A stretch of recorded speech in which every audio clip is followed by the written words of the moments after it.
তুমি যদি hard work না করতে পারো জীবনে ভালো স্টুডেন্ট হতে পারবে না। তোমাকে যে যা বুঝ দেখ ভাই, ওই দুই একটা জেনেটিক অ্যানোমালি থাকে।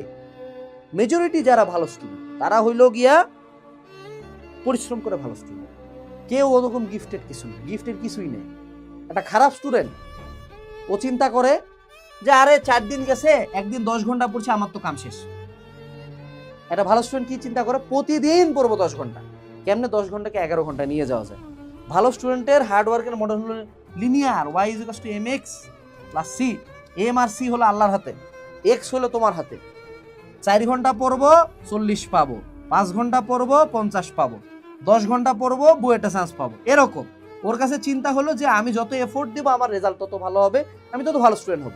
কিন্তু একটা খারাপ স্টুডেন্টের বিভিন্ন রকম টেকনিক্স জানার লাগে, টেকনিক্স, ফার্মাজেরো টেকনিক, ভাইয়ার টেকনিক, ঘুম থেকে উঠে আদা জল খাওয়া টেকনিক, লেবু লঙ্কা টাঙ্গায় দেওয়া টেকনিক, বিভিন্ন রকম। ও মানে ওকে যত টেকনিক দেবে যে এই টেকনিকে পড়ো ব্রাদার, মানে প্রথম লাইনগুলো একটু লাল কর, তারপর একটু কালো কর, তারপরে এইভাবে কিছু না সরি হ্যাঁ, তো তারপরে মনে করে এইভাবে পড়ো। ওর কাছে বিভিন্ন টেকনিক্স লাগবে। হ্যাঁ, কিন্তু ভালো স্টুডেন্ট কোনো টেকনিক নাই, কোনো ছন্দ নাই, র হার্ড ওয়ার্ক, কিচ্ছু দেখা দেখি নেই। কয় ঘন্টা পড়ছি ভাইয়া? 10 ঘন্টা, 12 ঘন্টা, 15 ঘন্টা, 14 ঘন্টা, 17 ঘন্টা, কোনো কমপ্লেন করতেছে না। কিন্তু খারাপ স্টুডেন্ট হাজারো টেকনিকের বাজার নিয়ে আসবে, কিন্তু হার্ড ওয়ার্ক বাদে বাকি সব করবে। মানে ওকে তুমি পড়তে বলো 6 ঘন্টাও পড়বে না, কিন্তু ওকে একটা ভিডিও দিবা কিভাবে 5 মিনিটে আইসিটি শেষ হবে। আমি বানাইছি তো 8 মিনিটে এইচএস এর আইসিটি শেষ, ভিউ 9 লাখের উপরে। আর ওরা বললাম যে কিভাবে 10 ঘন্টা 20 ঘন্টা পড়তে হয় জীবনে, ভিডিও তো ভিউ হবে না, গ্যারান্টিড লিখে দিলাম।